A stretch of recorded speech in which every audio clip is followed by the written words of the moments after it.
আজ আমরা নবী করিম সাল্লাল্লাহু আলাইহি সাল্লাম আমাদেরকে রমজান মাসে যে সমস্ত আমল করতে বলেছেন, আমরা সেই সমস্ত আমলের কথা আপনাদের সঙ্গে খুব সংক্ষেপে শেয়ার করব ইনশাআল্লাহ। কারণ আমি নবী করিম সাল্লাল্লাহু আলাইহি সাল্লামের হাদিস থেকে এবং কোরআনে করিম থেকেও 27টি আমলের কথা আপনাদের সঙ্গে শেয়ার করব ইনশাআল্লাহ, যার সবগুলোই রমাদানের জন্য স্পেশাল, তবে অনেকগুলো রমজানের বাইরের সময়ও আমাদের পালনীয় এবং করণীয়। 29শে শাবান সন্ধ্যায়, যেদিন থেকে রোজা হওয়ার সম্ভাবনা আছে, সেই দিন সন্ধ্যায় মাগরিবের আগে পশ্চিম আকাশের দিকে চাঁদ অনুসন্ধান করার চেষ্টা করে তাকাবেন। পশ্চিম আকাশে চাঁদ অনুসন্ধান করার জন্য যদি চেষ্টা করেন, একটু খোঁজার চেষ্টা করেন, চাঁদ দেখতে যদি পান তো ভালো, এমনকি যদি চাঁদ দেখতে নাও পান, চাঁদ দেখার চেষ্টা যে করেছেন এর কারণে আপনার আমল নামাতে সওয়াব লেখা হবে, একটা সুন্নত আদায় করার সওয়াব। ভাইরা আমার, আমরা আমাদের ছেলেবেলায়, আমাদের শৈশবে রমজানের আনন্দ আঁচ করতাম পশ্চিম আকাশের চাঁদ দেখে। ঈদের আনন্দের সূচনা এবং শুরুই হতো ঈদের চাঁদ দেখার মধ্য দিয়ে। এমন একটা সময় আমরা এখন এসে পৌঁছেছি যেই সময়ে সবাই চাঁদ তালাশ করে, কিন্তু সেটা আকাশে না, ফেসবুকে। ঠিক না বে ঠিক? চাঁদ কি ফেসবুকে উঠে না আকাশে উঠে? তাহলে সবাই যদি ফেসবুকে চাঁদ তালাশ করেন, আকাশে চাঁদ দেখবে কে? ও ইসলামী ফাউন্ডেশনের হেলাল কমিটি, চাঁদ দেখা কমিটির কিছু মানুষ, তাদের উপরে নির্ভর করে 18-20 কোটি মানুষ তারা ফেসবুকে তাকায় আছে। এটা খুবই দুর্ভাগ্যজনক একটা বাস্তবতা। নবী করিম সাল্লাল্লাহু আলাইহি সাল্লামের হাদিসটা আমরা লক্ষ্য করি, তিনি বলেছেন, সুমু লিরুইয়াতিহি ওয়া আফতিরু লিরুইয়াতিহি, তোমরা চাঁদ দেখে সিয়াম সাধনা করবে, চাঁদ দেখে রমাদান উদযাপন করবে, চাঁদ দেখে রমাদানের ইবাদত বন্দেগী করবে, আর চাঁদ দেখে তোমরা ঈদ উদযাপন করবে। চাঁদ দেখে তিনি আমাদেরকে রোজা রাখতে বলেছেন, অতএব চাঁদ দেখতে হবে কি হবে না? ভাইরা আমার, বিলুপ্ত হওয়া মৃত প্রায় সুন্নাহগুলোর মধ্যে থেকে একটা হলো চাঁদ তালাশ করার সুন্নাহ। এটা ফরজে কিফায়া, মুসলিম সমাজের কেউ যদি না করে সবাই গুনাহগার হবে।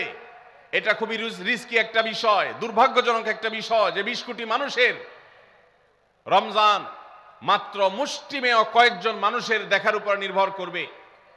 ভাইরা আমার, আমরা পশ্চিম আকাশে চাঁদ দেখার চেষ্টা করব ইনশাআল্লাহ। যদি চাঁদ দেখতে পান আপনি, তাহলে নবী সাল্লাল্লাহু আলাইহি সাল্লামের সেখানে একটা দোয়া পড়বেন, আল্লাহুম্মা আহিল্লাহু আলাইনা বিল ইয়ুমনি ওয়াল ঈমান ওয়াস সালামাতি ওয়াল ইসলাম রব্বি ওয়া রাব্বুকাল্লাহ। চাঁদকে লক্ষ্য করে বলবেন, চাঁদের সাথে কথা বলবেন। চাঁদ আপনার কথা হয়তো বুঝবে না, কিন্তু আল্লাহর এরকম সৃষ্টি যারা আমাদের কথা বুঝতে পায় না, তাদেরকে লক্ষ্য করে কিছু বলার মানে হলো আপনি মূলত আপনার মনের আকুতিকে প্রকাশ করছেন। চাঁদকে লক্ষ্য করে নবী সাল্লাল্লাহু আলাইহি সাল্লাম চাঁদ দেখলে পড়তেন, আল্লাহুম্মা আহিল্লাহু আলাইনা বিল ইয়ুমনি ওয়াল ঈমান। হে আল্লাহ, এই যে চাঁদ আমি দেখতে পাচ্ছি, এই চাঁদের পুরো মাসটাকে যে আমার জন্য বরকত এবং ঈমান দিয়ে পরিপূর্ণ করে দিন। এই চাঁদ পুরো মাস জুড়ে থাকবে, অতএব এই পুরো মাস জুড়ে এই চন্দ্র মাসে আমি আপনার কাছে আমার জীবনে প্রভূত বরকত, কল্যাণ এবং ঈমান আপনার কাছ থেকে চাই। ওয়াসসালামাতি ওয়াল ইসলাম। রমজান কেন্দ্রিক প্রথম আমল পেয়ে গেলাম, প্রথম কর্মসূচি পেয়ে গেলাম, সেটা হলো শাবানের শেষ তারিখে পশ্চিম আকাশে চাঁদ তালাশ করব ইনশাআল্লাহ।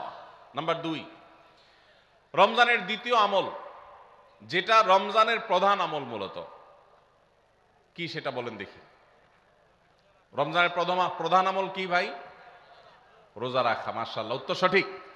রমজান মাসের প্রধান আমল হলো রোজা রাখা। রোজা রাখার চাইতে এ মাসের বড় কোনো আমল হতে পারে না। রোজা রাখা রমজানের সুন্নত না মুস্তাহাব? ফরজ। ফরজ মানে হলো আল্লাহর সেই নির্দেশ, যেই নির্দেশ লঙ্ঘন করলে জাহান্নামের শাস্তি অবধারিত, জাহান্নামের শাস্তি এড়ানো যাবে না, যে নির্দেশ মান্য করা আবশ্যক, এরকম একটি ফরজ। ইসলামের স্তম্ভ কয়টা ভাই? 5টা।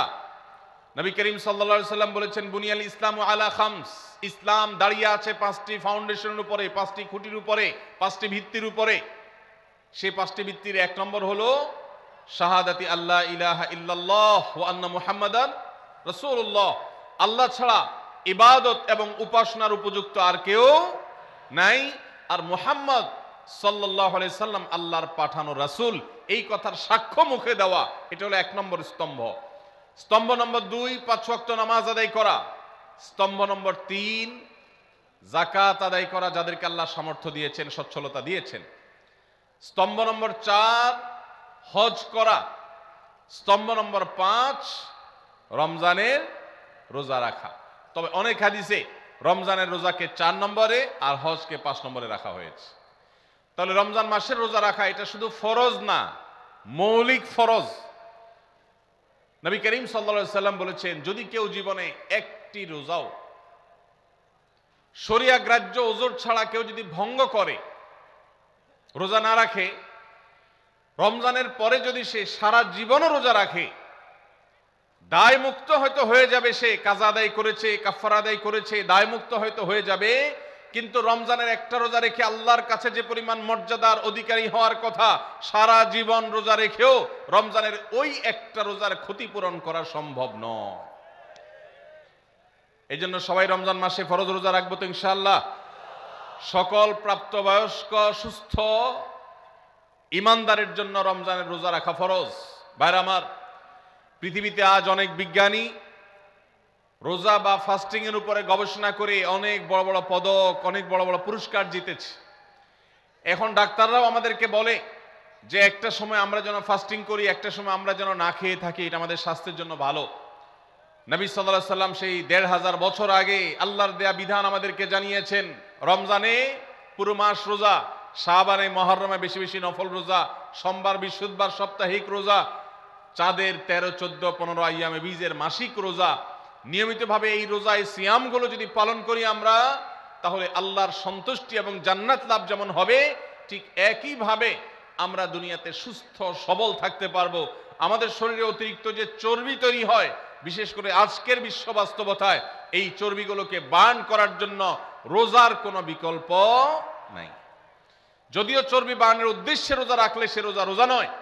আমাদের উদ্দেশ্য হবে আল্লাহর সন্তুষ্টি অর্জন, পাশাপাশি পার্থিব উপকারিতা এমনি পেয়ে যাব। আল্লাহ আমাদের সবাইকে রমজান রোজা রাখার তৌফিক দান করুন।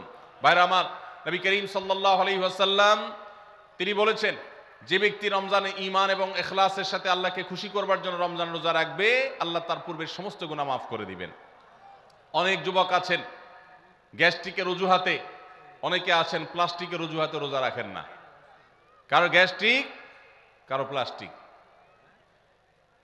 সামান্য একটু রোজা রাখতে যে যুবক পারে না, সে নিজেকে মুসলিম দাবি করে কোন মুখে? মাত্র 12-14 ঘন্টা যে না খেয়ে থাকার মতো চ্যালেঞ্জ নিতে পারে না, সে আবার কিসের মুসলমান দাবি করে নিজেকে? এই জন্য ভাইরা সবাই রোজা রাখবো তো ইনশাআল্লাহ। বাসা বাড়িতে বাচ্চাদেরকে কৈশোর বয়স থেকে তাদেরকে রোজা রাখতে শেখাবেন। সাহাবায়ে কেরাম আশুরার রোজা পর্যন্ত বাচ্চাদেরকে রাখাতেন এবং তাদেরকে খেলনা দিয়ে ভোলাতেন, রোজা রাখতে তাদের সাহায্য করতেন। আজ এমন এক প্রজন্ম আমরা গড়ে তুলছি, যেই প্রজন্ম শুধু ভোগ শিখেছে, ত্যাগ শিখে নাই। বাচ্চা কাচ্চাদেরকে দেখবেন মা বাপ বড় বড় মোবাইল, স্মার্টফোন তাদের হাতে তুলে দিচ্ছেন। তারা মুখ দিয়ে কোনো কথা বললেই সেটা নেওয়ার জন্য, কেনার জন্য বাপ মা অস্থির ব্যাকুল হয়ে যাচ্ছেন। তাদেরকে সংগ্রাম, ত্যাগ, চ্যালেঞ্জ নেওয়া, এগুলো তাদেরকে শেখাচ্ছেন না। মনে রাখবেন, ভোগ করতে কোনো যোগ্যতার দরকার হয় না, ত্যাগ করতে যোগ্যতার দরকার হয়। ভোগ করতে সবাই পারে, ত্যাগ করতে সবাই পারে না। এই জন্য সন্তানকে ভোগ নয়, ত্যাগ শেখাতে হবে। আল্লাহ আমাদেরকে তৌফিক দান করুন। আপনার বাচ্চা যদি রোজা রাখা শিখে, শখ করে রোজা রাখে, তাকে বাধা দিবেন না, তাকে রোজা রাখতে দিবেন। কারণ সে রোজা রাখার মধ্য দিয়ে গরিব অভাব মানুষের কষ্ট অনুভব করবে, ফিল করবে। সে রোজা রাখার মধ্য দিয়ে আল্লাহর নৈকট্যের ফিলিংস তার মধ্যে আসবে, ইসলামী সংস্কৃতিকে সে অনুভব করবে, আঁচ করবে। এই জন্য সন্তানকে কৈশোর বয়স থেকেই, কিশোর বয়স থেকেই তাকে রোজা রাখতে সাহায্য করবেন ইনশাআল্লাহ। ঠিক আছে না ভাই? বাচ্চাদের প্রথম হয়তো রোজা অর্ধেক রাখবে, দুপুরে ভেঙে ফেলবে, এরপর না হয় বিকাল পর্যন্ত রাখবে, এরপর না হয় সন্ধ্যা পর্যন্ত রাখবে, কিন্তু অভ্যাস তাকে গড়ে তুলতে হবে। আল্লাহ আমাদেরকে তৌফিক দান করুন। ভাইরা আমার, তাহলে রমজানের প্রধান আমল রোজা রাখা।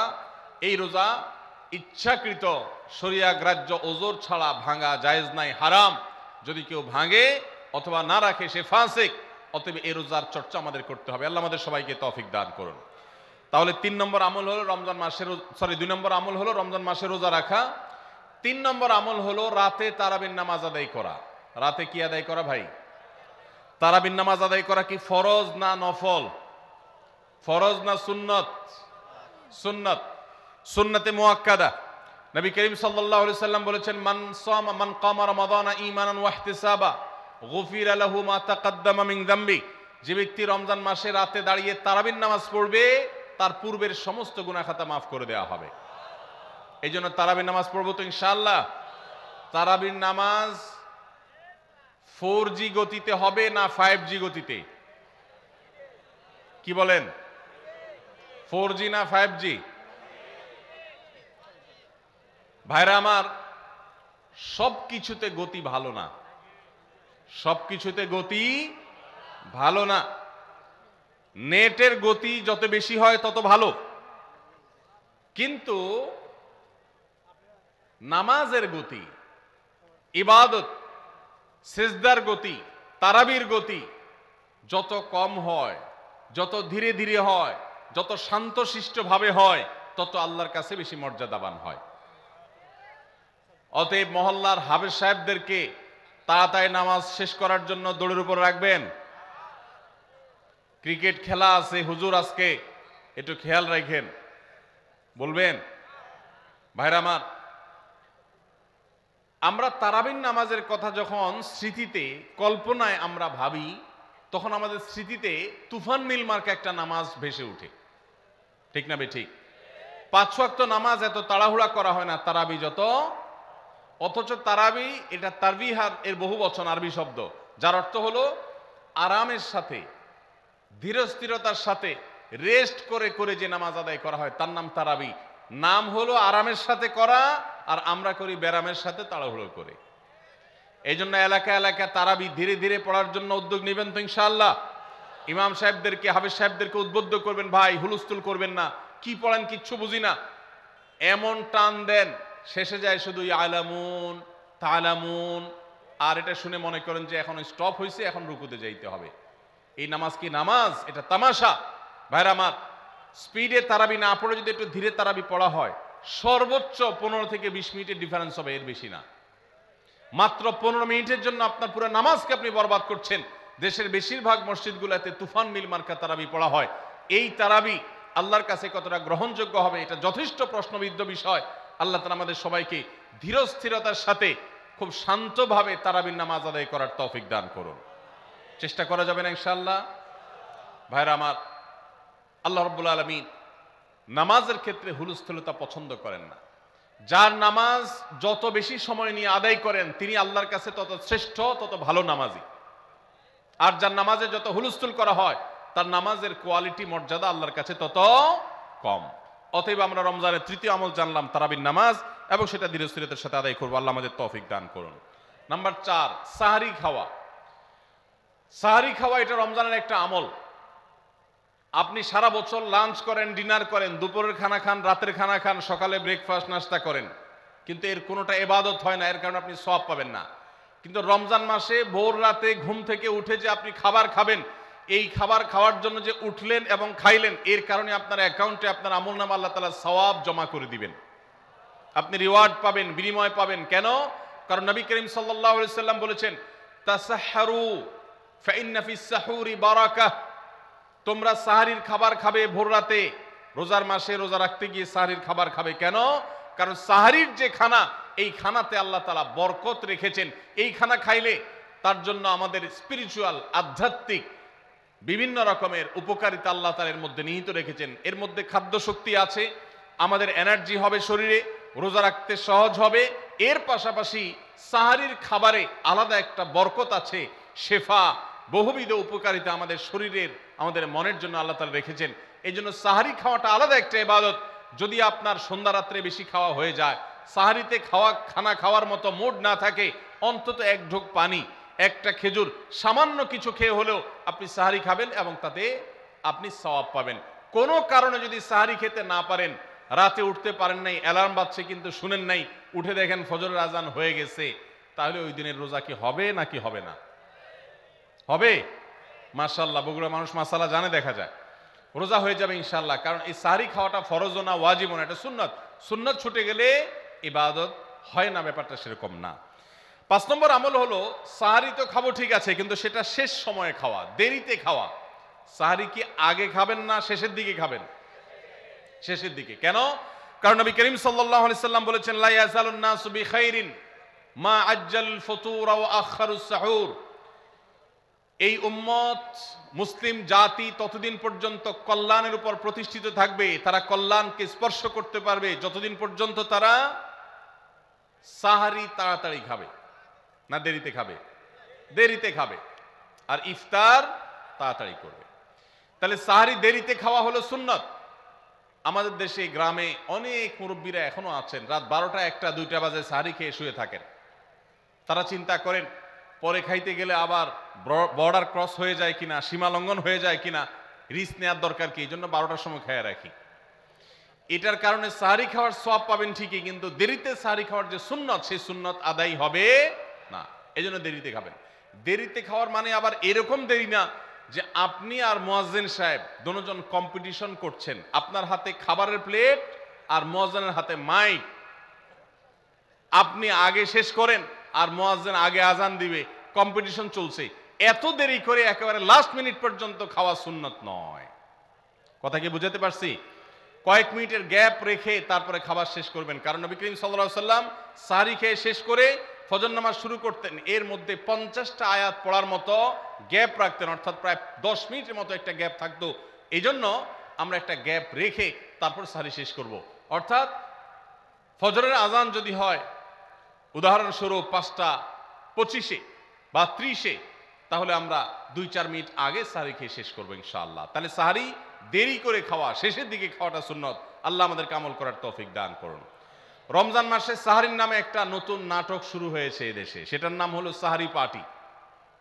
আপনারা শুনেছেন? বিশেষ করে শহরের ছেলেফেলেরা, ইউ পোলাপান, তারা আজকাল ভোর রাতে বন্ধু বান্ধব সহ রেস্টুরেন্টে গিয়া সাহারি পার্টির আড্ডা বাইর করছে। শয়তানি এবং ফাইজলামির আর কোনো জায়গা নাই, সাহারির জন্য পার্টি বাইর করছে, তাও আবার ছেলে মেয়ে একসাথে মিলেমিশে। ভাইরা আমার, সাহারি খাওয়া ইবাদত, এবং সাহারির এই সময়টা দোয়া কবুলের সময়, তাহাজ্জুদের সময়। আল্লাহ তাআলা দুনিয়ার আকাশ থেকে ডেকে ডেকে বান্দাকে ক্ষমা করেন। এই সময়টাতে আড্ডাবাজি করা, এটা হতভাগা ছাড়া আর কারোর কোনো কাজ হতে পারে না। এরপরে 6 নম্বর আমল হলো ইফতার করা। রোজা রেখেছেন কিন্তু ইফতার করেন নাই, রোজা হয়ে যাবে কিন্তু সুন্নাত আদায় হবে না। এই জন্য ইফতার করা একটা সুন্নাত। আল্লাহ তাআলা আরহামুর রাহিমিন, এমন একটা মাস রমজান মাস, সারা বছর কিন্তু আমরা নাস্তা করি, সারা বছর যেটা নাস্তা করি রমজানে সে নাস্তাই করি। পার্থক্য হলো সারা বছর নাস্তা করি সকালে, রমজানে নাস্তা করি সন্ধ্যায়। মানুষ দীর্ঘ সময় না খেয়ে থাকার পরে যে খাবার খায় সেটাকেই ব্রেকফাস্ট বলে, সেটাকেই নাস্তা বলে। আরবিতে যে ইফতার বলা হয়, এই ইফতার শব্দের অর্থ কিন্তু নাস্তা। ইফতার শব্দের অর্থ কি? নাস্তা। সারা বছর নাস্তা খেলে কোনো সওয়াব হবে, কিন্তু রমজান মাসে আপনি যদি সারাদিন উপবাস থাকার পর সন্ধ্যায় ব্রেকফাস্ট করেন, অর্থাৎ ইফতার করেন, তাহলে আল্লাহ তাআলা আপনাকে সুন্নাত পালন করার সওয়াব দিবেন। এই জন্য ভাই, ইফতার করা একটা সুন্নাত। 7 নম্বর, ইফতার আবার তাড়াতাড়ি করা আরেকটা সুন্নাত। এটা 7 নম্বর আমল, ইফতারটা একটু তাড়াতাড়ি করা। তাড়াতাড়ি করা মানে কি? সূর্য ডুবার 2-4 মিনিট আগে। কি বলেন? তাহলে তাড়াতাড়ি কেমনে হলো? তাড়াতাড়ি মানে হলো সূর্য ডুবার সাথে সাথে করা, বিলম্ব বা দেরি না করা। নবী করিম সাল্লাল্লাহু আলাইহি ওয়াসাল্লামের ওই হাদিস আবারও আমরা স্মরণ করি। তিনি বলেছেন, লা ইয়াজালুন নাসু বিখাইরিন মা আজ্জালুল ফুতুর ওয়া আখারুস সাহুর, এ মানুষ এ উম্মত ততদিন কল্যাণের উপরে প্রতিষ্ঠিত থাকবে যতদিন তারা ইফতার তাড়াতাড়ি করবে আর সাহরি দেরিতে করবে। ইফতার তাড়াতাড়ি করা এর মানে হলো সূর্য ডুবছে আর দেরি করবেন না। শিয়ারা এবং ইহুদিরা তাদের মধ্যে রোজা আছে, ফাস্টিং আছে, তারা সেই রোজায় ইফতার করে হলো চতুর্দিক অন্ধকার হয়ে যাওয়ার পর, সূর্য ডুবার পর পর ইফতার করে না। তো এই জন্য নবী সাল্লাল্লাহু আলাইহি সাল্লামের আদর্শ হলো তার বিপরীত, অর্থাৎ সূর্য ডুবার পর পর ইফতার করে ফেলা, অতিরিক্ত বিলম্ব না করা। আল্লাহ আমাদেরকে আমলের তৌফিক দান করুন। 8 নম্বর আমল হলো ইফতারের দোয়া পড়া। ইফতারের দোয়া জানা আছে ভাই? কি দোয়া? আমরা একটা দোয়া কমন জানি বাংলাদেশে মানুষ, সেটা হলো আল্লাহুম্মা লাকা সুমতু আলা রিজকিকা আফতারতু। এটাও হাদিসে বর্ণিত হয়েছে, কিন্তু হাদিসের সনদ নিয়ে অনেকে কোনোটা নিয়ে আলাপ তুলেছেন, প্রশ্ন তুলেছেন। আল্লাহুম্মা লাকা সুমতু মানে হলো, হে আল্লাহ আপনার উদ্দেশ্যে রোজা রেখেছি, ওয়া আলা রিজকিকা আফতারতু, এবং আপনার দেওয়া রিজিক দিয়ে ইফতার করেছি। আর ইফতারের আরেকটা দোয়া হলো যাহাবাজ জামা ওয়াবতাল্লাতিল উরুক ওয়া সাবাতাল আজরু ইনশাআল্লাহ। এটা একটা দোয়া। যদি এগুলো দোয়ামূলক নয়, আমরা দোয়া বলছি, এটা মূলত আল্লাহর কাছ থেকে একটা প্রত্যাশা। এর অর্থ হলো যাহাবাজ জামা, আমার পিপাসা দূর হয়ে গেছে, ওয়াবতাল্লাতিল উরুক, আমার শিরা উপশিরাগুলো সব সিক্ত হয়ে গেছে, ওয়া সাবাতাল আজরু ইনশাআল্লাহ, এবং আল্লাহ চাহেন তো এই রোজার বিনিময় আমার সাব্যস্ত হয়ে গেছে, আল্লাহর কাছে এটা স্থির হয়ে গেছে। এটা হলো ইফতারের দোয়া। ইফতারের দোয়াটা কি ইফতারের আগে করব না পরে করব? ইফতারের দোয়াটা যারা ইফতারের আগে করার পক্ষে তারা হাত তোলেন। অল্প সংখ্যক মানুষ। আর বাকিরা সবাই কি পরের পক্ষে না মাঝখানের পক্ষেও আছেন লোক? সব পরের। মাশাআল্লাহ, সব সূক্ষ্ম সূক্ষ্ম মাসআলা দেখি গাবতলী মানুষ জানে, মাশাআল্লাহ, অনেক অগ্রসর দেখা যায়। আল্লাহ আমাদের সবাইকে দ্বীনের জন্য কবুল এবং মঞ্জুর করুন। মাশাআল্লাহ। ভাইরা আমার, ইফতারের দোয়াটা ইফতারের পরে করতে হয়, যেটা বেশিরভাগ মানুষ জানে না, কিন্তু আমি অবাক হলাম যে এখানে বেশিরভাগ মানুষ আপনারা জানেন, মাশাআল্লাহ, নলেজেবল মানুষ, বোঝা গেছে। ইফতারের দোয়ার অর্থের দিকে তাকালেই তো বোঝা যায় এটা আগে না পরে। দোয়ার অর্থের মধ্যে তাকালে আমরা দেখতে পাচ্ছি যে আল্লাহ শিরা উপশিরা সিক্ত হয়ে গেছে, পিপাসা দূর হয়ে গেছে, এগুলো তো ইফতারের পরেই হয়। অবশ্য আমি অর্থ আগে বলে দিছি, সেটা দেখে হয়তো আপনারা অনেকে বুঝে ফেলছেন, মাশাআল্লাহ। তো যাই হোক, ইফতারের শুরুতে বিসমিল্লাহ বলে ইফতার করব, আর শেষে এই দোয়া পড়বো। আল্লাহ আমাদেরকে আমলের তৌফিক দান করুন। 9 নম্বর হলো সাহরি এবং ইফতারে খেজুর খাওয়া। খেজুর দিয়ে সাহরি ইফতার করা। ইফতারে আপনি অন্য যা খান না খান, খেজুর দিয়ে খাবেন। নবী সাল্লাল্লাহু আলাইহি সাল্লাম আদা পাকা আদা খেজুর দিয়ে ইফতার করতেন, যেটাকে রোতাব বলা হয়। আর যদি সেটা না পাওয়া যেত, সাধারণ যে কোনো খেজুর, সেটাও না পাওয়া গেলে একটু পানি খেয়ে তারপর তিনি ইফতার করতেন। আমরা ইফতারে খেজুর খেতে হয় সুন্নাহ, এটা আমরা জানি, কিন্তু যেটা জানি না সেটা হলো সাহরিতে খেজুর খাওয়া। ভোর রাতে সাহরিতে খেজুর খাওয়া সুন্নত, এটা আগে কে কে জানতেন? হাত তোলেন। আগে জানতেন? মাশাআল্লাহ, হাত নামান। গত বছর রমজানে সাহরিতে ভাত তরকারি যাই খাইছেন না খাইছেন, একটা হলো খেজুর খাইছেন, কারা কারা হাত তোলেন? মাশাআল্লাহ, এ দেখি সব আমল করা মানুষ, মাশাআল্লাহ। তাহলে তার ওয়াজ টোয়াজের কোনো দরকার নাই। এত নলেজেবল মানুষ, এত আমলদার মানুষ যদি এলাকায় থাকে, তাহলে ওয়াজের দরকারটা কি? আল্লাহ আমাদের সবাইকে আমলের তৌফিক দান করুন। ভাইরা আমার, ইফতারে খেজুর খাওয়া যেমন সুন্নাত, সাহরিতেও খেজুর খাওয়া সুন্নাত, কিন্তু খেজুর খাওয়া কোনো ফরজ ওয়াজিব না। খেজুরের দাম বেশি হয়ে গেছে, আপনি কিনতে অপারগ। যদি একটা খেজুরও পুরো রমজানে না খান, আপনার রোজার কোনো অসুবিধা হবে। তবে নবী সাল্লাল্লাহু আলাইহি সাল্লাম যেহেতু ইফতার এবং সাহরিতে খেজুর খেতেন, আর খেজুরে প্রচুর পরিমাণ সুগার আছে, উপকারী, যেটা মানুষের স্বাস্থ্যের জন্য উপকারী, প্রচুর পরিমাণ এনার্জি আছে, খাদ্য শক্তি আছে, সারাদিন রোজা রেখে আমাদের যে সুগারের ঘাটতি হয় সেটা পূরণ করার জন্য সহায়ক হয়। এই জন্য সাহরি এবং ইফতারে খেজুর খাওয়া এমনিতেও উপকারী। আর নবী সাল্লাল্লাহু আলাইহি সাল্লামের সুন্নাত, তিনি বলেছেন, নি'মা সাহুরুল মুমিনি আত-তামার, ইমানদারের সাহরির আইটেমের মধ্যে সবচেয়ে বেস্ট উত্তম হলো খেজুর। এই জন্য অন্য যাই খান না খান, একটু হলো, এক পিস হলো খেজুর খাবেন, ইনশাআল্লাহ সুন্নাত আদায় করার নিয়তে খেলে এই সুন্নাতটা আদায় হয়ে যাবে, আল্লাহ তাআলা তা চাহেন তো। তাহলে 9 নম্বর আমল পেলাম হলো সাহরি এবং ইফতারিতে খেজুর খাওয়া। 10 নম্বর আমল হলো সকল প্রকার পাপাচার বর্জন করা, গুনাহের কাজ থেকে বিরত থাকা। এইটা হলো রমজান মাসের দ্বিতীয় সর্বোচ্চ গুরুত্বপূর্ণ আমল। সিরিয়ালে আমরা 10 নম্বরে বলেছি কিন্তু 27টা রমজানের স্পেশাল আমলের মধ্যে সবচেয়ে গুরুত্বপূর্ণ আমল হলো রোজা রাখা, আর দ্বিতীয় সর্বোচ্চ গুরুত্বপূর্ণ আমল হলো সব ধরনের পাপাচার বর্জন করা, গুনাহের কাজ ত্যাগ করা। যদি কেউ রমজানে রোজা রাখে আবার চোখ দিয়ে হারাম জিনিস মোবাইলে দেখে, স্ক্রিনে দেখে, পত্রিকার পাতায় দেখে, অফলাইনে দেখে, পরনারীর দিকে তাকায় থাকে, সে যদি কান দিয়ে হারাম জিনিস শুনে, গান বাদ্য এ সমস্ত কিছু সে যদি উপভোগ করে, তাহলে তার এই রোজা আর উপোস থাকার মধ্যে কোনো পার্থক্য। মনে রাখবেন, রোজা শুধু পেটের হয় না, রোজা চোখের হয়, রোজা কানের হয়, রোজা হাতের হয়, রোজা মুখের হয়, রোজা শরীরের প্রত্যেকটা অঙ্গ প্রত্যঙ্গের হয়। একজন মানুষ যখন তার পুরো শরীরে রোজা করে, সে যখন সকল অঙ্গ প্রত্যঙ্গ দিয়ে আল্লাহর আনুগত্য করে, আল্লাহর নাফরমানি থেকে বেরিয়ে আসে, তখন সে সত্যিকারের রোজাদার হয়। আর যে শুধুমাত্র দিনের বেলায় পানাহার বর্জন করে, যৌনাচার বর্জন করে, আর সমস্ত পাপাচার অপকর্ম সে যথারীতি অন্য সময়ের মতো রমজান মাসেও করে, এই রোজাদার পেটের রোজা রেখেছে কিন্তু তার শরীরের অন্য অন্য অঙ্গ প্রত্যঙ্গগুলো আল্লাহর কথা শুনে নাই, সো সেগুলো কিন্তু রোজা রাখে নাই। এই রোজা আল্লাহর কাছে মাকবুল এবং গ্রহণযোগ্য রোজা হতে পারে না। অতএব আমরা রমজান মাসে সব ধরনের গুনাহের কাজ বর্জন করবো তো ইনশাআল্লাহ। প্রিয় ভাইরা আমার, রোজা কিন্তু আমাদের সাথে কথা বলে।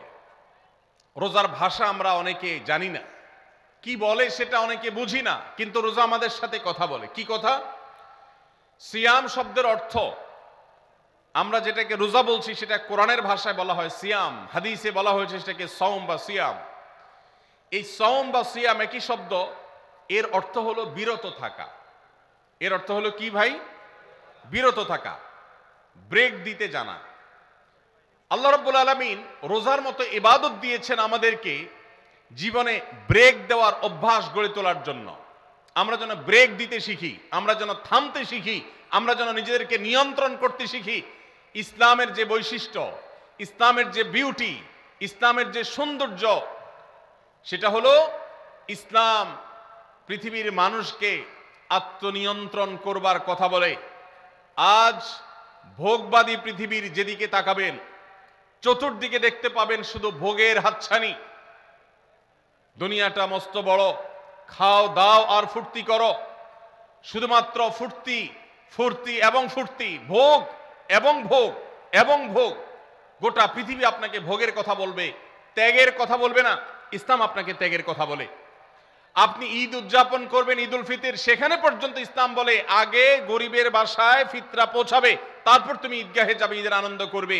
আপনি কোরবানির ঈদে পশু জবাই করে গোশত খাবেন, উৎসব করবেন, ইসলাম বলে ভালো কথা, তুমি উৎসব করবে, তোমাকে উৎসব করতেই দেওয়া হয়েছে, কিন্তু আগে গরিবের বাসায়ও গোশত পাঠাবে ঈদের, সেটা নিশ্চিত করবে, তার পাশাপাশি তুমি ঈদ উদযাপন করবে। আমরা যে রমজানের রোজা রাখি, এই রোজা আমাদেরকে বিরত থাকার কথা বলে। সেই বিরত থাকাটা কি? আমরা যখন রোজা রাখি আমাদের পিপাসা হয়, আমাদের ক্ষুধা লাগে, পিপাসা হয়, আবার হাতের সামনে হয়তো পানিও আছে। আমার ক্ষুধা লাগে, হাতের সামনে হয়তো খাবারও আছে, কেউ দেখছেও না, সিসি ক্যামেরাও নেই, বদ্ধ রুমে কক্ষের মধ্যে, কিন্তু আমি রোজাদার। কোন রোজাদার রোজার মধ্যে খায়, পান করে? কেন? কারণ সে জানে আল্লাহ নিষেধ করেছে। আমরা যখন ইফতার সামনে নিয়ে বসে থাকি সন্ধ্যাবেলায়, ভাইরা আমার, সারা বছর নাস্তা তো আল্লাহ তাআলা কম হোক বেশি হোক সবাইকে করার তৌফিক দেন, আমরা সবাই তো কম বেশি নাস্তা করি। সারা বছর আপনি যদি বুফে গিয়ে 100 আইটেমের নাস্তা দিয়েও আপনি খাবার গ্রহণ করেন, সকালের ব্রেকফাস্ট আপনি খান, ইফতারের সময় মাত্র 2-4টা আইটেম নিয়ে বসে থেকে আজানের জন্য, সূর্য ডুবার জন্য যে অপেক্ষা করেন, ওই অপেক্ষার সময় যে অবর্ণনীয় স্বাদ আর তৃপ্তি পাওয়া যায়, পৃথিবীর সমস্ত খাদ্য গ্রহণের মধ্যেও এই তৃপ্তি বা স্বাদ নাই। নবী সাল্লাল্লাহু আলাইহি ওয়াসাল্লাম সেজন্য বলেছেন, লিসসাইমি ফারহাতান, রোজাদার ব্যক্তিকে দুটি আনন্দ দেওয়া হয়, ফারহাতুন ইনদা ফিতরি ওয়া ফারহাতুন ইনদা লিকাই রাব্বি। একটা আনন্দ হলো ইফতারের সময়, অবর্ণনীয়, ভাষায় প্রকাশ করবার অযোগ্য। কি ভালো লাগা কাজ করে, ইফতারের জন্য আমরা বসে আছি, খাবার সামনে আছে রকমারি, শীতল শরবত সামনে আছে, রকমারি খাবারের পসরা সাজানো আছে টেবিলে, দস্তরখানে, এদিকে পেটে ক্ষুধাও আছে, কিন্তু আমরা মিনিট গুনছি, আমরা সময় দেখছি, ঘড়ির দিকে তাকিয়ে আছি সূর্য কখন ডুববে। সূর্য ডুবেছে আর সাথে সাথে আমরা ইফতার করছি। এই যে আল্লাহর নির্দেশের অপেক্ষা, ইসলাম রোজার মাধ্যমে আমাদেরকে সেই শিক্ষাটা দিতে চায়। রোজা আমাদের সাথে সেই কথা বলে যে দেখো, তুমি জীবনে বিরত থাকতে শিখো, গোটা পৃথিবী তোমাকে ভোগ শিখাবে, ইসলাম তোমাকে ত্যাগ শিখাবে, ইসলাম তোমাকে কন্ট্রোল করা শিখাবে। আমাদের তরুণদের চরিত্রকে নষ্ট করবার জন্য, তাদেরকে নানাভাবে উস্কানি দেওয়ার জন্য, বিনোদনের নামে, নিউজের নামে, বিজ্ঞাপনের নামে, বিভিন্ন নামে অশ্লীল নানা দৃশ্য, খোলামেলা দৃশ্য তাদের সামনে দেখানো হয়, ভোগের আহ্বান করা হয়। ইসলাম বলে, হে মুসলিম তরুণ, তোমার চোখের এরিয়ার মধ্যে কোনো পরনারী, কোনো সুন্দরী নারী পড়ে গেছে, তুমি আঁচ করতে পেরেছ, সাথে সাথে তোমার দৃষ্টিকে তুমি নিয়ন্ত্রণ করো, অবনত করো। কুল্লিল মুমিনিনা ইয়াগুদ্দু মিন আবসারিহিম ওয়া ইয়াহফাযু ফুরুজাহুম। আল্লাহ বলেছেন, হে রাসূল বলে দিন ইমানদার পুরুষদেরকে তারা যেন তাদের চোখগুলোকে নামিয়ে রাখে, তাদের সম্ভ্রমকে তারা সংরক্ষণ করে। মনে রাখবেন, যা খুশি তা করতে পারা এটা যোগ্যতা নয়। নিজেকে নিয়ন্ত্রণ করলাম, যা খুশি তা করব না, এর নাম হলো যোগ্যতা। ডায়রিয়ার রোগী ডাইরেক্ট হয়ে যায়, যা খুশি যে করে, নিজের মন যেদিকে তাকে নাচায় সেদিকে নাচে, এই লোকটা অসুস্থ মানুষের মতো। আর মুসলিম যুবক, মুসলমান মানুষ, নারী পুরুষ, সে নিজেকে নিয়ন্ত্রণ করে। আল্লাহ এটা হারাম করেছেন, আমার মন চায়, চাইলেই আমি সেটা নিতে পারি, কিন্তু আমি নেব না। আমি একটা জিনিস ধরতে পারি, আল্লাহ হারাম করেছেন, সেজন্য আমি ধরবো না। এই শিক্ষাটা রমজান আমাদেরকে দেয়। অতএব রমজানের সবচেয়ে গুরুত্বপূর্ণ আমল হলো এই 10 নম্বর আমল, সেটা হলো পাপাচার বর্জন করা। নবী সাল্লাল্লাহু আলাইহি সাল্লাম বলেছেন, যে ব্যক্তি রমজানে রোজা রাখলো আর পাপাচার বর্জন করলো না, তাহলে এই রোজা রাখার উপোস থাকার ভিতরে কোনো পার্থক্য নাই। আল্লাহ আমাদের সবাইকে রমজান মাসে রোজা থেকে সকল হারাম, সকল নাজায়েজ কাজ, সকল গুনাহের কাজ ছাড়ার তৌফিক দান করুন, বলুন আমিন। ভাইরা আমার, 11 নম্বর আমল হলো অধিক পরিমাণ দোয়া করা। রমজান মাসে রোজা রেখে আমরা বেশি বেশি দোয়া করব।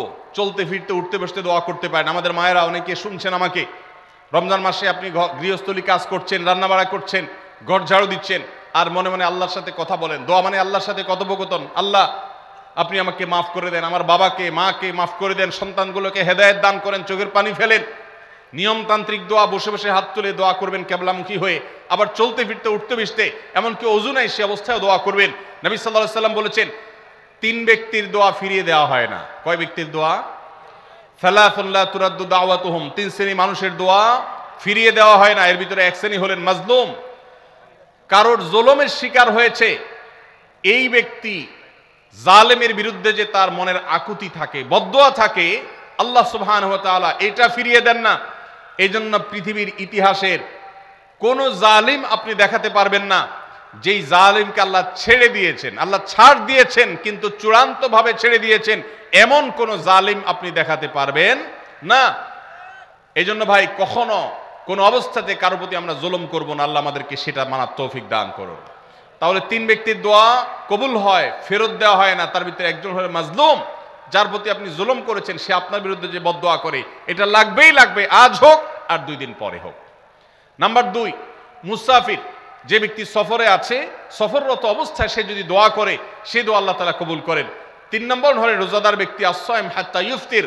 রোজাদার ব্যক্তি সারাদিন ভর রোজা করলে, ইফতার রাগ পর্যন্ত, সারাদিন দোয়া করলে ইফতার রাগ পর্যন্ত তার দোয়া কবুল হয়। এই জন্য রোজা রেখে আমরা বেশি বেশি আল্লাহর কাছে দোয়া করবো ইনশাআল্লাহ। চলতে ফিরতে উঠতে বসতে মনে মনে আল্লাহর সাথে কথা বললেন, চাওয়া দাওয়াকে পেশ করলেন, বাস এইটাই হলো দোয়া। এটা হলো আমাদের রমজান মাসের 11 নম্বর আমল, বেশি বেশি দোয়া করা। 12 নম্বর আমল হলো মিথ্যা এবং কাজ পরিহার করা। রমজানের সকল পাপাচার তো পরিহার করবই, বিশেষভাবে মিথ্যা কথা, মিথ্যা কাজ পরিহার করা। কারণ নবীজি সাল্লাল্লাহু আলাইহি ওয়াসাল্লাম এর জন্য আলাদা নির্দেশ করেছেন। তিনি বলেছেন, মাল্লাম ইয়াদা কাওলা যুরি ওয়াল আমালা বিহি ফালাইসা লিল্লাহি হাজা আন ইয়াদা তাআমাহু ওয়া শারাবা। যে ব্যক্তি রমজানে রোজা রেখে মিথ্যা কথা, মিথ্যা কাজ ছাড়লো না, তার উপোস থাকায় আল্লাহর কোনো ঠেকা পড়ে নাই। 13 নম্বর আমল হলো অশ্লীলতা এবং বিবাদ, বিতণ্ডা, ঝগড়া, এগুলো পরিহার করা। কারণ নবী করিম সাল্লাল্লাহু আলাইহি ওয়াসাল্লাম তিনি আমাদেরকে রমজান মাসে রোজা রেখে অশ্লীলতা পরিহার করতে বলেছেন। মোবাইলে হারাম জিনিস দেখলেন, টেলিভিশনে হারাম জিনিস দেখলেন, বা কোনো পত্রপত্রিকাতে খারাপ জিনিস, নিষিদ্ধ জিনিস দেখলেন, পরনারীর সৌন্দর্য দেখে আপনি হারাম স্বাদ নেয়ার চেষ্টা করলেন, তাহলে আপনার রোজার অঙ্গহানি হলো, রোজা প্রাণহানি হলো। এই রোজা রোজা নয়। এই জন্য এটাকে রমজান মাসে পরিহার করতে হবে, অন্য সময় তো বটেই। এবং সেই সাথে কেউ যদি আপনার সাথে ঝগড়া করতে আসে, নবীজি শিখাই দিয়েছেন ফালিয়াকুল ইন্নী সায়েম, কেউ রোজা রাখা অবস্থা ঝগড়া করতে আসলে বলবেন ভাই আমি রোজাদার, আমি তোমার ঝগড়ার জবাব দিতে পারবো না। তাহলে ঝগড়া পরিহার করার জন্য রমজান মাসে আমরা এক্সারসাইজ করব। 14 নম্বর, যে কোনো ভালো কাজ, যে কোনো নেকামল রমজান মাসে বেশি বেশি করবেন। কেন? কারণ রমজানের শুরুতে একজন ঘোষক বলে ইয়া বাগিয়াল খাইরি আকবিল, হে ভালো কাজ প্রত্যাশী, যে ভালো কাজ করতে চাও, রমজান মাসটাই হলো ভালো কাজের সওয়াব বেশি পাওয়ার। অতএব এই মাসে ভালো কাজ করে, নেকামল করে, ইবাদত করে, কোরআন তেলাওয়াত, জিকির, আজকার যত রকম আছে এগুলো করে জান্নাতের পথে অগ্রসর হয়ে যাও। 16 নম্বর আমল হলো রোজাদারকে ইফতার করানো, অর্থাৎ নিজে ইফতার করার পাশাপাশি অন্য কোন রোজাদারকে ইফতার করাইলে আল্লাহ তাআলা ওই রোজাদার যে পরিমাণ সওয়াব পাবেন আপনাকেও সেই পরিমাণ সওয়াব দিবেন ইনশাআল্লাহ। 17 নম্বর আমল হলো বেশি বেশি কোরআনে কারীমের তেলাওয়াত করা। রমজান মাসে আল্লাহ তাআলা আমাদের সবাইকে, 15 নম্বর বাদ গেছে, মাশাআল্লাহ এত মনোযোগ সহকারে কথা বলছে এবং নোট করছে দেখা যাচ্ছে। তাহলে আমরা আবার পেছনে যাচ্ছি ইনশাআল্লাহ। 15 নম্বর আমল হলো বেশি বেশি ইস্তেগফার করা। বেশি বেশি কি করা? ইস্তেগফার করা, অর্থাৎ ক্ষমা প্রার্থনা করা। কেন ক্ষমা প্রার্থনা বেশি করবেন? কারণ নবী করিম সাল্লাল্লাহু আলাইহি সাল্লাম বলেছেন ওয়ালিল্লাহি উতাকাউ মিনান নার ওয়া যালিকা ফি কুল্লি লাইলা, রমজানের প্রত্যেক রাতে আল্লাহ তাআলা বহু মানুষকে জাহান্নাম থেকে মুক্ত ঘোষণা করেন।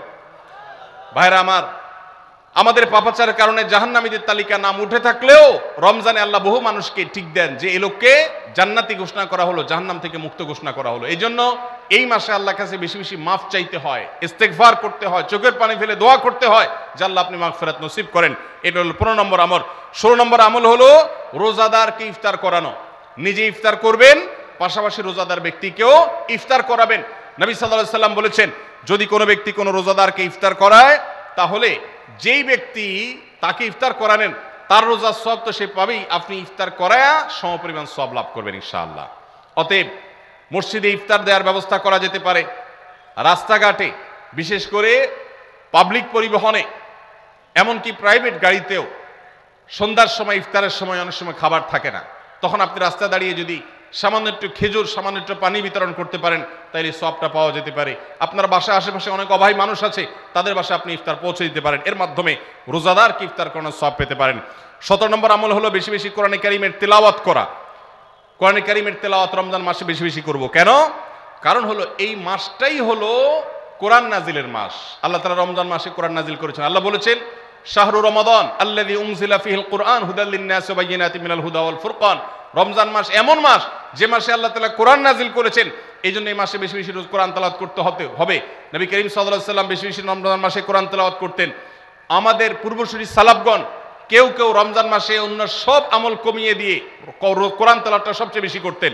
এই জন্য দিনে এবং রাতে বেশি বেশি করে কোরআন শুদ্ধতার সাথে, সৌন্দর্যের সাথে তেলাওয়াত করব, অর্থ সহকারে বুঝে পড়ার চেষ্টাও পাশাপাশি করব ইনশাআল্লাহ।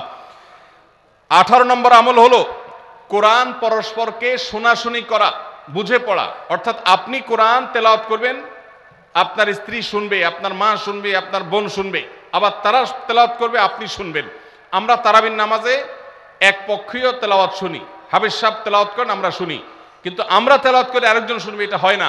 নবী সাল্লাল্লাহু আলাইহি সাল্লাম রমজান মাস আসলে জিবরিল ফেরেশতার সাথে কোরআন শোনাশুনি করতেন। জিবরিল তেলাওয়াত করতেন, নবীজি শুনতেন, আবার আমাদের নবীজি তেলাওয়াত করতেন, জিবরিল শুনতেন। এটা একটা সুন্নত। এই সুন্নতটা বিলুপ্ত হয়ে গেছে, এটা নিয়ে চর্চা নাই। এই জন্য আমরা এটা বাসা বাড়িতে নতুন করে জিন্দা করব। আল্লাহ আমাদেরকে তৌফিক দান করুন। 19 নম্বর আমল হলো দান সাদাকা বেশি বেশি করা। নবীজি সাল্লাল্লাহু আলাইহি সাল্লাম এমনিতেই প্রচুর পরিমাণ দান করতেন, কিন্তু রমজান আসলে তার দানশীলতার পরিমাণ আরো বেড়ে যেত। এই জন্য অভাবী, প্রতিবেশী, গরিব, দুঃখী সবার ঘরে ঘরে আমরা আমাদের সাধ্য অনুযায়ী দান পৌঁছানোর চেষ্টা করব রমজান উপলক্ষে। এটা রমজানের 19 নম্বর স্পেশাল আমল, বিশেষ আমল।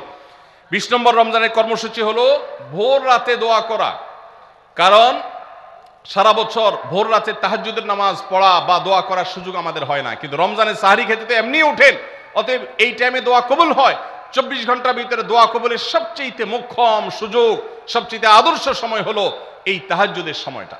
ভাইরা আমার, ঢাকার একটি বড় কোম্পানি, বাংলাদেশের সবচেয়ে বড় শিল্প প্রতিষ্ঠান বললে ভুল হয়তো হবে না, অন্তত এটুকু বলা যায় যে প্রথম 3-4টি বড় প্রতিষ্ঠানের একটি। এরকম একটা প্রতিষ্ঠানের একজন কর্মকর্তা বছর 2-3 আগে আমার সাথে হঠাৎ দেখা। তিনি আমাকে দেখে বেশ আবেগ আপ্লুত হলেন এবং অনেকটা জড়িয়ে ধরলেন এবং বললেন, ভাই, আপনার একটি আলোচনা থেকে আমার জীবনের ভিতরে এমন এক পরিবর্তন আসছে যেটা অকল্পনীয়, অভাবনীয়। তো আমি একটু কৌতূহল হয়ে জানতে চাইলাম কোনটা সেটা। তখন তিনি বললেন, ভাই, আমার জীবনে এমন একটা রোগ হয়েছে, যেই রোগ ট্রিটমেন্ট করার জন্য দেশে বিদেশে বিভিন্ন জায়গায় গিয়েছি, কোনো চিকিৎসা এর আমি পাই নাই। শেষ পর্যন্ত আশাহত হয়ে চাকরি ছেড়ে দিয়ে, শহর ছেড়ে দিয়ে গ্রামে গিয়ে বসবাস করা শুরু করছি এবং মৃত্যুর জন্য অপেক্ষা করছি। এর মধ্যে আপনার একটা আলোচনার ক্লিপ আমার চোখের সামনে আসলো সোশ্যাল মিডিয়ায়, তো এটা শুনলাম। সে আলোচনাটা ছিল আল্লাহর কাছ থেকে অসাধ্য সাধন করার সময় হলো ভোর রাত, তাহাজ্জুদের সময়। আমি এই আলোচনা পুরোটা শোনার পর ওই রাতেই আমি ঘুম থেকে উঠে ভোর রাতে তাহাজ্জুদ পড়ে আল্লাহর কাছে বুক ভাসিয়ে মন ভরে কাঁদলাম, দোয়া করলাম। ওই ভাই বললেন যে আমি এত দোয়া করলাম, দোয়া করতে করতে দীর্ঘ সময় আমি পরিতৃপ্ত হলাম, আমার দোয়া শেষ হয়ে গেল। এরপর দোয়া করে শেষ করার পর ফজর নামাজের সময় হয়ে গেছে, আমার ফিল হলো, অনুভব হলো যে আমার শরীরে আর কোনো রোগবালাই এখন মনে হয় নাই। এবং তিনি গত 2 দিন আগেও তার সাথে আমি দেখা করলাম ঢাকায়, গতকালকে দেখা করলাম, 2 দিন আগে না, মাত্র 1 দিন আগে দেখা করলাম। তিনি এখন সুস্থ সবল হয়ে আবার তার চাকুরিতে ফিরে গিয়ে স্বপদে সমহিমায় আছেন।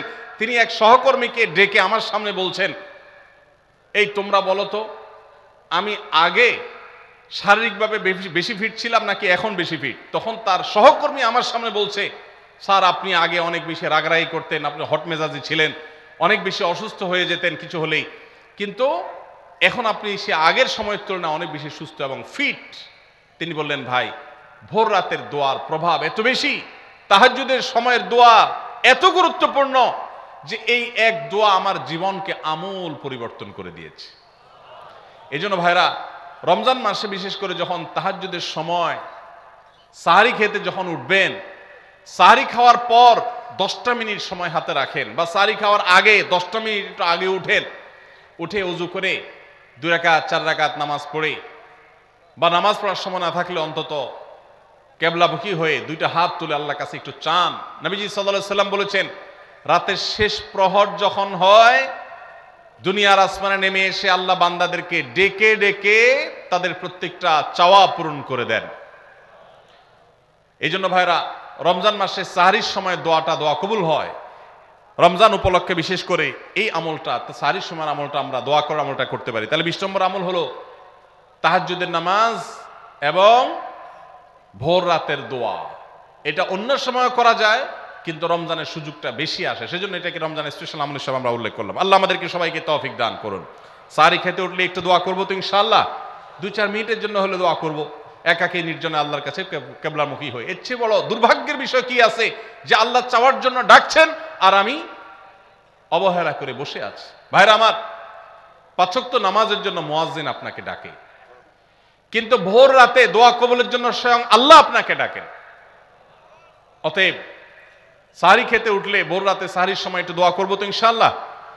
21 নম্বর আমল, উমরা করা। যাদেরকে আল্লাহ তৌফিক দিয়েছেন তারা রমজানে উমরা করবেন, কারণ নবী করিম সাল্লাল্লাহু আলাইহি ওয়াসাল্লাম বলেছেন, উমরাতুন ফি রমাদান তা'দিলু হাজ্জা।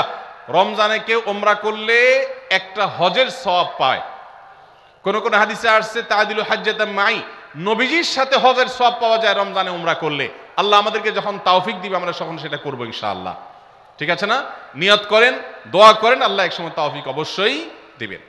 22 নম্বর আমল হলো রমজানের শেষ 10 দিন মসজিদে ইতিকাফ করা।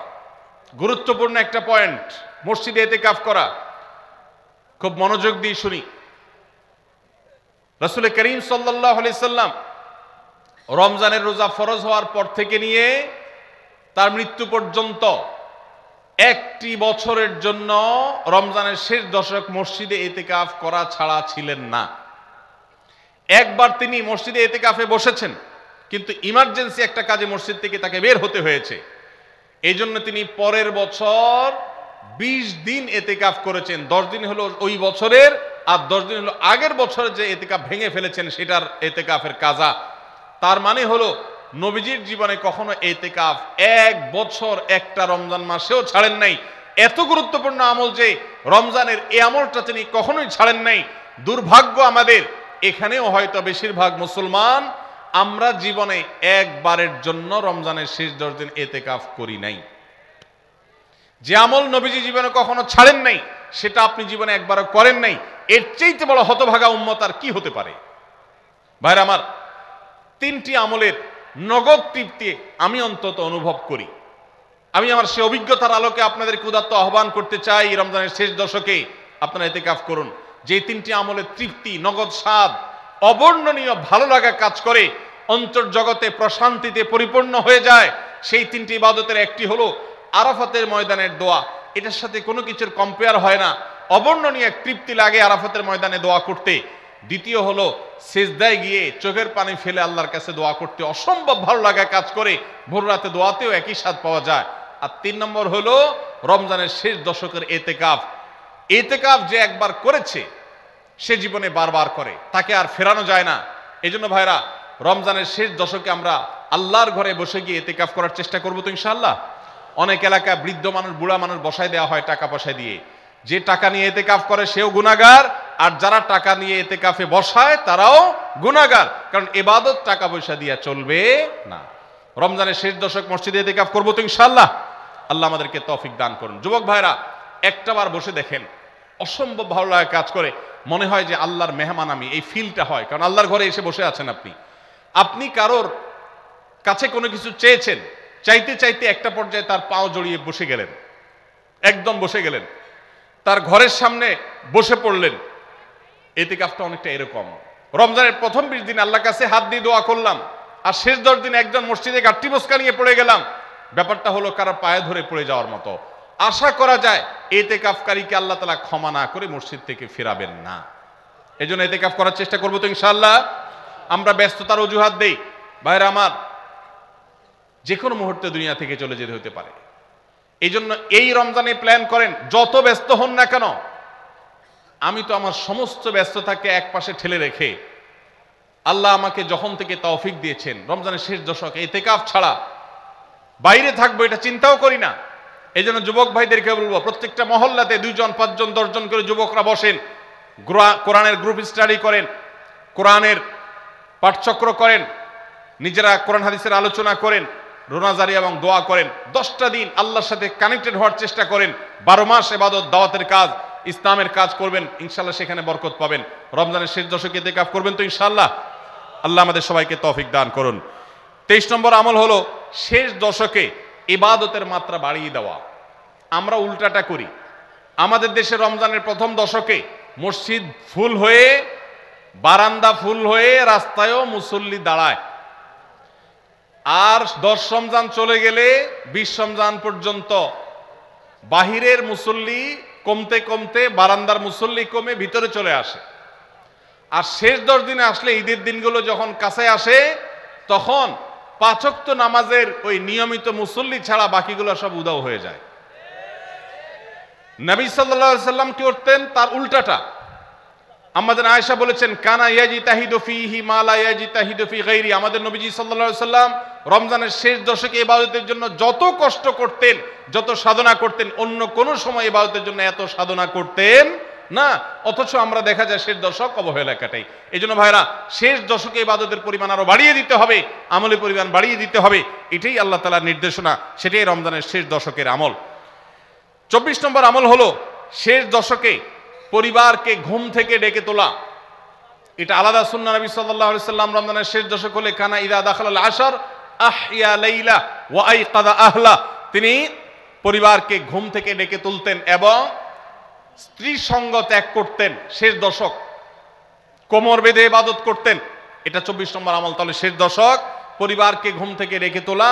নবীজি অন্য কোনো সময় ঘুম থেকে ইবাদতের জন্য ডাকতেন না, নফল নামাজ যার ইচ্ছা সে পড়বে, যার ইচ্ছা পড়বে না। কিন্তু শেষ দশক এত বড় অফার, এত বড় সুযোগ, কারণ লাইলাতুল কদর শেষ দশকে আছে। এই জন্য এই দশকে ইবাদতের জন্য পরিবারকে তিনি ডেকে তুলতেন। তারা শুয়ে থাকুক, তিনি এটা সহ্য করতেন না। এজন্য 24 নম্বর আমল হলো রমজানের শেষ দশকে পরিবারকে ঘুম থেকে ডেকে তোলা এবং স্ত্রী সঙ্গ ত্যাগ করা শেষ দশকের জন্য। 25 নম্বর আমল হলো লাইলাতুল কদর অনুসন্ধান করা। রমজানের শেষ দশকের প্রত্যেকটা রাতে কিন্তু শবে কদর হতে পারে, বিশেষ করে বেজোড় রাতে 21, 23, 25, 27, 29 এই রাতগুলোতে লাইলাতুল কদর হওয়ার সম্ভাবনা অনেক জোরালো। সৌদি আরবের মানুষ তাদের বেজোড় রাতে তালাশ করবে, আমরা আমাদের বেজোড় রাতে তালাশ করব ইনশাআল্লাহ। নবীজি সাল্লাল্লাহু আলাইহি সাল্লাম বলেছেন যে তাহাররাউ লাইলাতুল কদর ফিল বিত্রি মিনাল আশরিল আওয়াখির মিন রমাদান, রমজানের শেষ দশকের বেজোড় রাতগুলোতে তোমরা শবে কদর হতে পারে সে আশা বেশি বেশি করে ইবাদত বন্দেগী করো।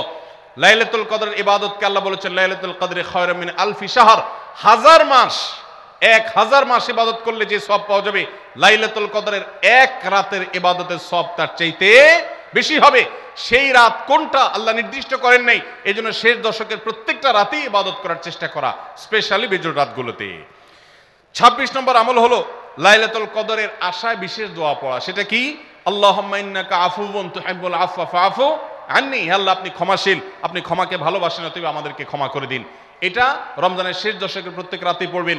যে রাতটা একটু শান্ত শিষ্ট, একটু শীতল, একটু বৃষ্টিভাব, একটু লাইলাতুল কদরের আবহ বোঝা যায়, সেই রাতকে লাইলাতুল কদর আশা করে প্রত্যাশা করে বেশি বেশি দোয়া পড়বেন, আল্লাহুম্মা ইন্নাকা আফুউন তুহিব্বুল আফওয়া ফাআফু আন্নি। তাহলে 26 নম্বর আমল হলো লাইলাতুল কদরের দোয়া পড়া। আর 27 নম্বর সর্বশেষ আমল হলো ফিতরা আদায় করা।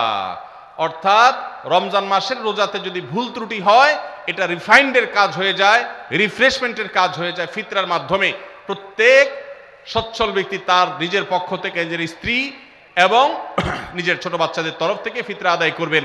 প্রাপ্তবয়স্ক সন্তান থাকলে তারা তাদেরটা আদায় করবে, আর না হলে বাপও তাদেরটা আদায় করতে পারে।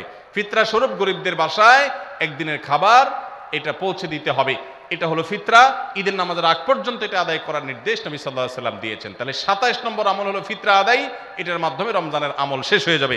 আমি আবার এক নজরে 27টি আমল আপনাদেরকে বলে দিচ্ছি। নাম্বার 1 চাঁদ দেখা, নাম্বার 2 রোজা রাখা, নাম্বার 3 তারাবির নামাজ আদায় করা, নাম্বার 4 সাহরি খাওয়া, 5 নম্বর আমল হলো শেষ সময় সাহরি খাওয়া, 6 নম্বর আমল হলো ইফতার করা, 7 নম্বর আমল হলো তাড়াতাড়ি ইফতার করা, এবং 8 নম্বর আমল হলো ইফতারের দোয়া পড়া, 9 নম্বর আমল হলো সাহরি এবং ইফতারে খেজুর খাওয়া, 10 নম্বর আমল হলো রমজান মাসের সকল গুনাহ বর্জন করা, 11 নম্বর আমল হলো বেশি বেশি দোয়া করা, 12 নম্বর আমল হলো মিথ্যা কথা এবং কাজ পরিহার করা, 13 নম্বর আমল হলো অশ্লীলতা এবং ঝগড়া বিবাদ রমজানে রোজা রেখে না করা, 14 নম্বর আমল হলো ভালো কাজের পরিমাণ এই মাসে বাড়ায় দেওয়া, 15 নম্বর আমল হলো বেশি বেশি আল্লাহর কাছে ক্ষমা চাওয়া, কারণ এই মাসে আল্লাহ বেশি ক্ষমা করেন মানুষকে, 16 নম্বর আমল হলো অন্য রোজাদারকে ইফতার করানো, তাদের বাসায় ইফতার পাঠানো, আর 17 নম্বর আমল হলো বেশি বেশি কোরআন তেলাওয়াত করা, 18 নম্বর আমল হলো কোরআন নিজে পড়ে আরেকজনকে শোনানো, আবার তার তেলাওয়াত নিজে বসে শোনাশুনি করা, 19 নম্বর আমল হলো দান সাদেকা করা,